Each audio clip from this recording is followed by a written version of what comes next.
법원이 검찰의 윤 대통령 구속기간 연장 신청을 불허하자 4시간 만에 검찰은 또다시 구속기간 연장을 신청했습니다. 설 명절을 앞두고 나온 여론 흐름도 함께 짚어보겠는데요. 홍석준 전 국민의힘 의원, 최인호 전 민주당 의원 두 분과 관련 내용 짚어보겠습니다. 어서 오세요. 안녕하십니까. 안녕하십니까. 자, 윤석열 대통령의 구속기간 연장이 이루어질 것이다라는 이야기들이 많았는데 어제 불허 결정이 나왔습니다. 네. 우선 두 분께서 어떤 생각하면서 현재 상황 보시는지 먼저 여쭙겠습니다.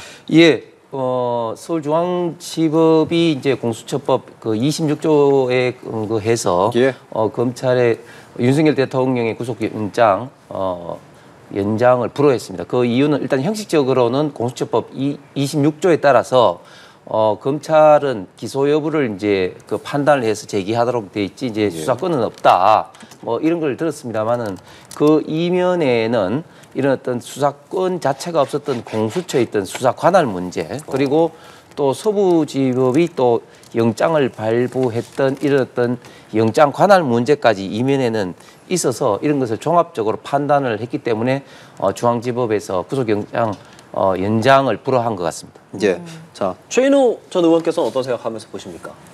예, 중앙지법은 윤석열 측에서 변호인을 통해서 불체포, 체포영장 신청을 기각했지 않습니까? 그런 전례가 있기 때문에 꼭 뭐 공수처 수사 자체를 인정하지 않는 결과다라는 것은 맞지 않고요. 다만 이제 보안 수사권을 놓고 법원과 검찰이 달리 해석한다 하는 측면에서 공수처 수사를 넘겨받은 검찰은 수사를 할 수 있다는 그런 규정이 없기 때문에 즉 입법 불비이기 때문에 수사를 더 연장할 수는 없다 하는 측면에서 기소를 빨리 하라. 기소를 빨리 하게 되면 이제 재판도 빨라지겠죠. 막 그런 의미라고 보는데 영장을 이제 구속영장 연장 신청을 다시 했기 때문에 오늘 내로 결과가 나오지 않겠나. 만약에 받아들이지 않는다 하더라도 구속 기소하는 데는 뭐 무리가 없어 보인다라고 말씀드리겠습니다. 왜냐하면 지금 현재 윤석열 대통령이 내란의 우두머리로서 13명의 주요 임무 종사자 내란에 그 공소장에는 여러 가지 윤석열 대통령이 어떤 혐의를 받고 또 어떤 지시를 내렸고 그래서 결론적으로 왜 내란의 우두머리로서 역할을 했는지에 대해서 많은 진술과 증거가 다 있기 때문에 그렇게 기소하고 또 구속을 유지하는 것은 큰 무리가 없다.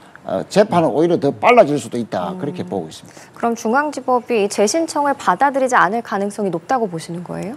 그래서 그거는 이제 법원에서 같은 법원이기 때문에 받아들이지 않는 부분을 변경할 사유가 있겠나? 뭐 그런 측면에서는 낮아 보이기는 합니다만 뭐 결과는 좀 지켜봐야 되지 않겠나 싶습니다. 그럼 홍 전 의원께서는 최종 결론 어떻게 날 걸로 예상하세요? 예, 뭐 제가 생각할 때도 상식적으로 그 중앙지법에서 조금 전에 구속 그 연장 불허를 했는데 그걸 또 뒤집기는 좀 어려울 것으로 보입니다.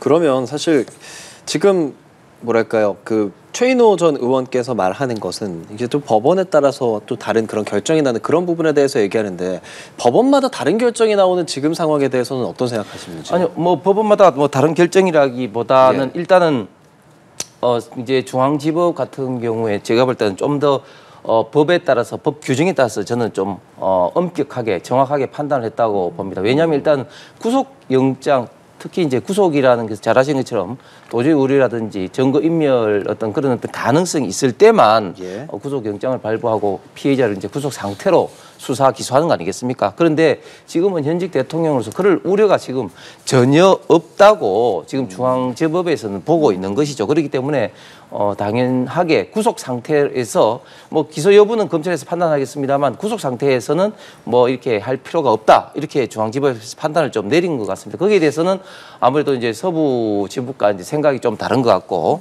두 번째는 일단 그 검찰의 이제 기소 여부인데 과연 검찰에서 과연 이렇게 본인들의 수사가 지금 현재 부족한 상태에서 특히 뭐 관련된 사람이 지금 이제 구속돼 있다고는 하지만 윤석열 대통령 본인 당사자에게 수사를 진행이 지금 안 돼 있는 상태에서 기소를 할 것인가 이 문제에 대해서 지금 검찰에서 많은 좀 고민을 하지 않을까 생각합니다.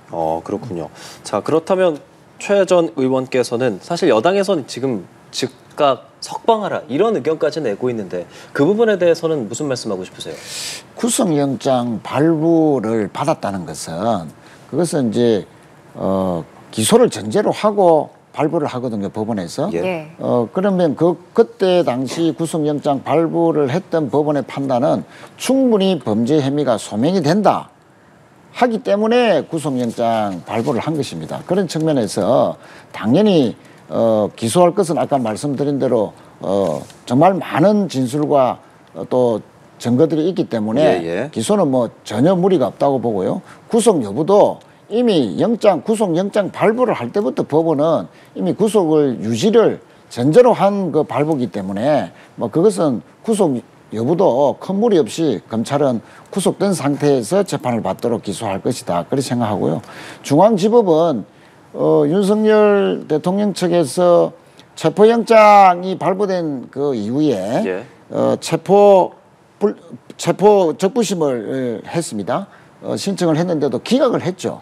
중앙지법에서. 그래서 이것은 공수처 수사에 대한 검찰의 바로 기소해야 되느냐 아니면 수사를 더 할 수 있는가에 대한 그런 판단이 다른 것일 뿐이지 중앙지법으로 해서 구속을 하지 마라. 구속된 상태에서 재판이 안 된다라는 그런 의미에서 받아들이지 않았다 하는 것은 전혀 다른 사실이다. 앞으로 결과를 두고 보시면 아시겠지만 앞으로 윤 대통령은 구속된 상태에서 기소되고 재판을 받을 것이다. 그리고 영장 신청 수사 기간이 더 늘어나지 않으면 오히려 재판은 더 빨라질 것이다 하는 점을 재차 강조드리겠습니다. 예, 검찰의 재신청에 대해서 법원이 어떤 결정을 내릴지는 저희가 지켜보도록 하고요. 한편 윤 대통령이 변호인을 통해서 설 명절 인사를 전했습니다. 이번이 세 번째 옥중 메시지인데 이번 메시지는 어떻게 들으셨어요? 예, 뭐 당연히 이제 설이기 때문에 대통령으로서는 뭐 당연히 이제 시기적으로 봤을 때 이런 어떤 메시지를 내신 것 같고 특히 최근에 이제 한남동에서 엄동설안의 그 관제를 지키겠다는 많은 어떤 지지자분들 또 최근에 또 서부지법에 또 난입해서 지금 이제 구속 상태에 있는 많은 어떤 지지자분들이 사실 어떻게 보면은 본인 당신으로 인해서 이렇게 그 고생을 하고 있다는 어떤 그런 미안함 때문에도 더 좀 절실하게 이 설을 맞이해서 이제 메시지를 낸 것 같습니다. 조금 전에 우리 재인 의원께서 구속 적부심 이야기를 했는데 구속영장 실질 심사를 서부지법에서 받았을 뿐이지 중앙지법에 체포적부심 제가 체포적부심 체포적부심 그러니까 구속적부심이 아니라는 그 말씀을 좀 드리고 그러니까 아까도 제가 체포적부심을 그다음에 또 이 지금 이제 중앙지법에서 구속 이렇게 그 연장을 불허를 한 것은 이 구속 기존의 어떤 그 영장 발부에 대해서도 좀 문제가 있기 때문에 앞으로 검찰이 어떤 기소 여부는 검찰에서 판단하겠습니다만은 결국은 구속된 상태에서 할 필요가 있느냐 이런 부분에 대해서는 일단 법원에서 중앙지법에서는 최소한 강하게 좀 부정한 어떤 그런 어떤 시그널을 보낸 것이라고 봅니다. 예, 윤 대통령의 옥중 메시지를 좀 얘기하고 있었는데 다시 돌아와서 이렇게 지지층을 향한 메시지가 앞으로도 계속 나올 거라고 예상하시나요? 뭐 계속 나오리라고 보고요. 옥중 메시지를 세 번째에 보냈습니다만 사실은 뭐 낼 수는 있죠. 설날을 앞두고. 그러나 헌법재판소나 법원에 나와서 윤석열 대통령이 보인 태도는 지금까지의 느닷없는 계엄으로 인해서 국민들이 겪고 있는 고통에 대해서 정말 죄송하다, 사과드린다. 저 때문에 물가도 더 올라가고 또 연말 연초에 여러 가지 약속을 잡았던 것들이 다 취소됨으로써 자영업자들이 얼마나 힘드십니까? 저희 잘못된 판단으로 인해서 이렇게 민생이 더 어려진 것에 대해서 정말 사과드린다. 이런 사과 한마디 지금까지 안 했습니다. 그런 연장선상에서 나온 옥중 편지라고 해서 저는 진정성이 참 느껴지지 않는다라고 말씀드릴 수밖에 없고요.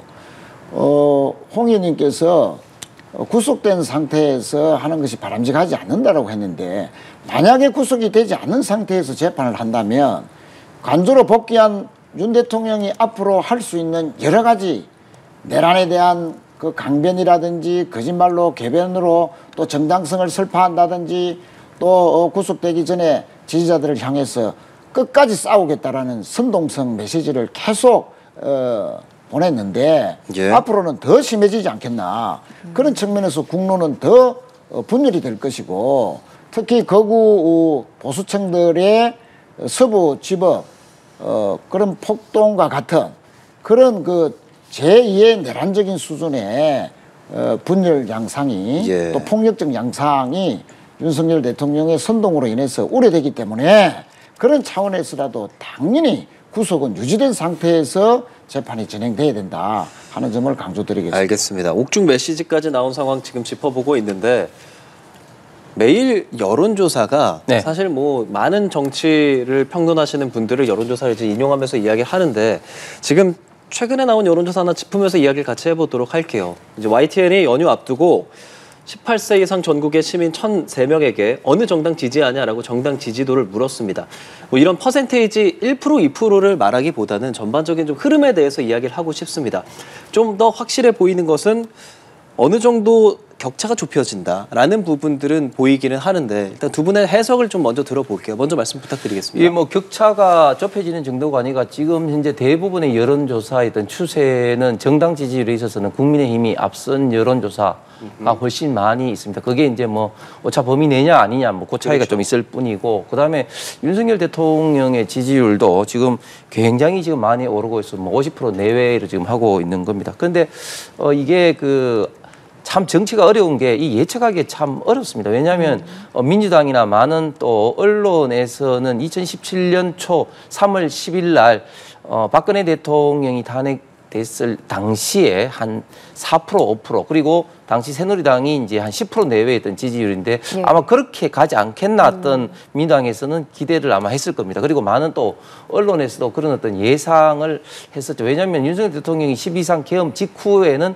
뭐 11%, 12%까지 떨어졌으니까요. 예. 그런데 아무래도 그 이후에 계속 이렇게 여론의 흐름이 바뀐 것은 제가 볼 때는 크게 세 가지. 첫 번째는 일단은 박근혜 대통령 때의 탄핵 학습 효과로 인해서 그렇게 현직 대통령이 국민이 뽑은 현직 대통령이 탄핵대에서는 결국은 국가가 분열되고 국민 갈등되고 국가 발전에 하등에 도움이 되지 않는다는 그런 학습 효과 하나. 두 번째는 또 이재명 대표의 있던 이제 사법 리스크로 인해서 이재명 대표가 대통령이 돼서는 안 된다는 것. 그다음에 세 번째로는 민주당이 12.3 비상계엄 이후에 너무 좀 지나치게 점령군 내지는 좀 포갑적인 그런 어떤 그 행동을 보였던 면 예를 들어서 뭐 카톡 검열이라든지 심지어 국민 어떤 이런 갈등과 국론 지금 현재 혼란을 수습하기 위한 한덕수 권한대행까지 또 탄핵을 하는 거라든지 그런 어떤 것들이 좀 겹쳐져서 이런 여론조사의 추세를 보이는 것이 아닌가 생각합니다. 네, 최 전 의원께도 이 수치들에 대한 해석 그리고 그 배경 어떻게 생각하시는지 여쭙겠습니다. 예, 지금 뭐 지난주나 이번 주에 나온 여론조사는 이게 계엄이나 탄핵에 대한 여론조사 지형에서 대선과 관련된 여론 지형으로 이동 중이다. 그 과정에서 나타나는 여러 가지 여론조사 결과가 특징을 보이고 있다. 저는 이렇게 생각을 하고요. 방금 홍 의원님께서도 말씀을 하셨듯이 지난 17년도에 박근혜 대통령 탄핵 당시에 보였던 여러 가지 여론조사와는 상당히 다른 양상을 보이고 있습니다. 그중에서 가장 특징적인 것은 최근에 국민의힘 윤석열 대통령의 지지도가 2, 3주 사이에 급상승한 이유는 예. 상대적으로 진보층이나 또는 중도층보다도 강경 보수층에서 이대로 가다가는 대선에서 또 질 수밖에 없다. 정권을 빼앗겨서는 안 된다. 그런 것이 윤석열 대통령에 대한 동정심이 대선에서 질 수 없다는 그런 심리로 이어지면서 강경 보수층들이 상대적으로 여론조사에 상당히 민감하게 반응한 결과 이런 그 가표집도 나타나지만 여론조사에서 상당히 상승한 거 아니냐 그런 측면을 보고 있고요. 다만 그 갤럽에서의 어제 여론조사 발표에서도 있었지만 중도층의 경우는 당 지지도가 민주당이 국민의힘을 거의 2배 가까이 앞서고 있다는 거. 또 중도층은 정권 교체가 60%, 정권 재창출이 26%, 거의 2배 이상 차이가 난다. 그런 측면에서 예. 앞으로 이 중도층에 대한 국민의힘이나 민주당, 진보층이나 보수층들이 어떻게 다가서느냐에 따라서 상당히 달라질 것으로 보아지고 그러나 이제 2, 3주 동안 급상승했던 국민의힘이나 또는 그 윤석열 대통령의 지지도 부분은 이제 조정 국면에 들어갔기 때문에 약 3분의 1에 가까운 중도층이 여전히 탄핵 찬성이 높고 또 정권 교체에 대한 비율이 상당히 2배 이상 가까이 높기 때문에 민주당이나 진보층에서는 강약 조절을 잘하고 예, 또 완급 조절을 잘하면서 안정감을 심어준다면 이런 그 전략적인 우위에 있는 여론 지형은 앞으로 계속될 것이다. 저는 이렇게 생각합니다. 예, 지금 대선과 관련해서 여론 지형이 변하고 있다라고 말씀을 해주셨기 때문에 이 차기 대통령 선거 관련 여론조사도 하나 더 보도록 하겠습니다. 이 차기 대통령 선거가 여야 양자 대결로 치러질 경우에 이재명 대표랑 홍준표 대구시장 그리고 이재명 대표랑 오세훈 서울시장 이렇게 1대1 구도에서 보시는 것처럼 41대 41 동률 구도가 형성이 됐거든요. 이건 어떻게 보셨어요? 예, 얼마 전까지만 하더라도 사실은 저런 어떤 그래프가 나오리라고는 참 상상하기 어려웠습니다. 왜냐하면 이재명 대표가 비교조차도 안 될 정도로 압도적으로 이제 앞서 있었는데 최근 한 달간의 흐름을 보면 이재명 대표는 점차 어떤 하강 추세가 있어서 지금 30% 박스대가 아니라 지금 이제 그 30% 이내 떨어지는 20 몇 프로 떨어지는 어떤 그런 여론조사도 많이 나오고 있습니다. 반면에 국민의힘 후보들 같은 경우는 국민의힘 정당 지지율의 상승 그리고 윤석열 대통령의 상승의 지지율과 맞물려서 조금 전에 본 그래프처럼 후보 지금 군에 들어갈 수 있는 오세훈 시장, 홍준표 시장도 지금 대등하게 나서고 있다. 그리고 지금 그 그래프에는 없습니다만은 또 김문수 장관 같은 경우는 또 앞서고 있는 그런 어떤 여론조사도 나오고 있습니다. 앞으로 물론 여론조사에 따라서 좀 여러 가지 좀 다른 결과도 앞으로 좀 많이 나올 수는 있겠습니다만 그러나 한 가지 확실한 것은 이재명 대표 같은 경우는 앞으로 공직선거법 항소심이라든지 유전교사라든지 줄줄이 사법 선고가 지금 현재 예정되어 있고 또 거기가 상당히 유죄에 있던 가능성이 이제 높기 때문에 이재명 대표로서는 민주당도 굉장히 많이 고민이 되지 않을까.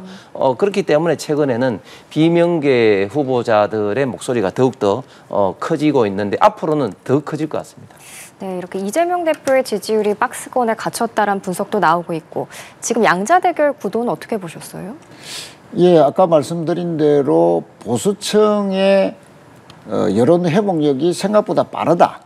예상은 했지만 지금 41대 41 다 동률로 이렇게 나오는 것은 강경 보수층들이 이대로 탄핵을 속수무책으로 인정하고 또 계엄이 잘못됐다는 식으로 인정해서 대선을 맞이하면 지난 박근혜 대통령 탄핵 이후에 크게 패했던 그런 전철을 밟지 않겠는가. 학습 효과다 이런 예, 말씀이시네요. 학습 효과고 또 그런 경계심들이 빠르게 강경 보수층들을 결집하게 했고 이 강경 보수층들이 김문수 장관이나 지금 여당의 후보들에게 1대1 대결 구도에서도 바로 평소의 지지 여부와 관계없이 이런 많은 지지를 전폭적으로 보내준 결과다. 그러나 아까도 말씀드렸듯이 중도층은 여전히 이 3분의 1, 30%에 가까운 무응답층까지 포함하면은 예. 그런 유지를 하고 있고 또 중도층의 상당수가 탄핵에 찬성을 하고 있기 때문에 또 정권 교체 비율도 상당히 높기 때문에 이재명 대표가 그저께 기자회견에서도 중도층을 향한 기업 성장 이런 것을 또 강조했고 또 여러 가지 유연한 경제 정책이라든지 민생 정책의 성과를 낳는다면 전략적 우위의 이런 지형은 앞으로도 계속될 가능성이 높다. 예.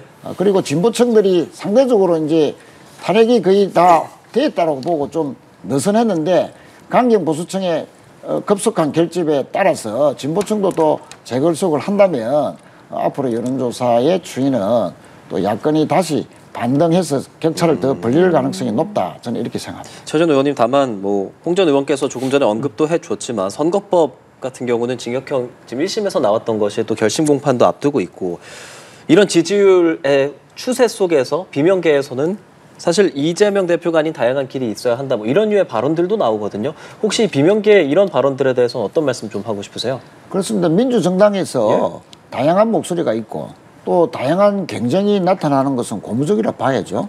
그래서 앞으로 민주당에서도 대선 경쟁이 벌어지면 뭐 이재명 대표만 출마할 것이 아니고 당연히 경선이 이루어질 것입니다. 또 경선이 이루어지면은 여러 명의 후보들이 저는 뭐 세미파이널 같은 중결승적인 그 장도 열어서 예. 소위 말하는 이재명 후보 외에 예. 뭐 나머지 몇 분들이 또 뭉쳐서 그분들끼리 또 누가 가장 나은지 또 뭐 그래 해서 또 이재명 대표와 한번 이렇게 경쟁을 해보자라는 식으로까지 뭐 될 수도 있는 것이고 예. 앞으로 우리 민주당의 경선은 생각보다 상당히 역동적일 가능성도 높다. 그런 측면들은 국민들의 관심을 더 받을 수가 있고 그런 측면에서는 오히려 관심을 많이 받는다는 것은 국민들의 기대가 더 높아지기 때문에 오히려 정권 재창출의 가능성을 높인다. 그런 예. 측면에서 저는 뭐 소위 말하는 비명계 분들의 그런 목소리들이 오히려 긍정적인 요소로 작용할 가능성도 있다. 그렇게 생각을 합니다. 알겠습니다. 이재명 대표 일극체제에 대한 비판은 여권에서 상당히 오랫동안 나왔던 네, 얘기지 않습니까? 그렇습니다. 평산마을 찾는다고 하는데 이재명 예. 대표 이런 상황에서 어떤 말 좀 하겠습니까?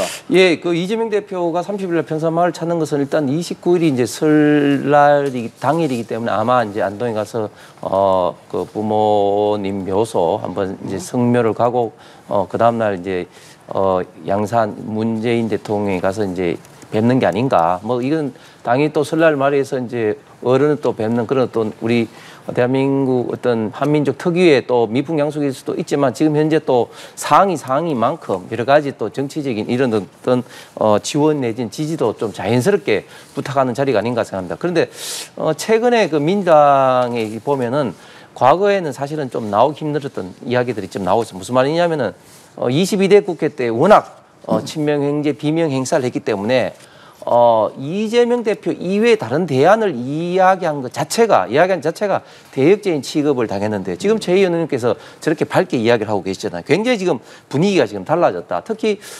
김경수 전 지사 같은 경우는 이대로 이재명 대표 독주 체제가 돼서는 안 된다. 뭐 이런 이야기. 또 어제 김동연 경기지사가 귀국한 다음에 그 공항에서 기자회견할 때 기자회견 보고 제가 깜짝 놀란 게 최근에 이제 여론조사가 이렇게 나오니까 여론조사 뭐 통제를 하기 위해서 뭐 그런 위원회를 만든다고 하는 민당의 그런 발표에 대해서 김동연 지사는 여론조사 통제위원회 같은 걸 만든 것이 아니라 민심 바로 알기 위원회 같은 그런 어떤 위원회를 만들어야 되는데 민주당이 이런 어떤 잘못된 행태에 대해서 사과한다 이런 표현까지 김동연 지사가 했습니다. 과거 얼마 전까지만 하더라도 도저히 상상할 수 없었던 비명계 이런 움직임이 아무래도 만약에 조기 대선이 일어나게 된다면 특히 이재명 대표의 공직선거법 항소심이 이제 그 결과가 이제 나타나게 된다면 아마 그때부터는 내부적으로 이런 어떤 움직임이 폭발할 가능성이 굉장히 많아 보입니다. 예, 알겠습니다. 오늘 말씀 여기까지 듣겠습니다. 지금까지 홍석준 전 국민의힘 의원, 최인호 전 민주당 의원 두 분과 함께했습니다. 고맙습니다. 고맙습니다.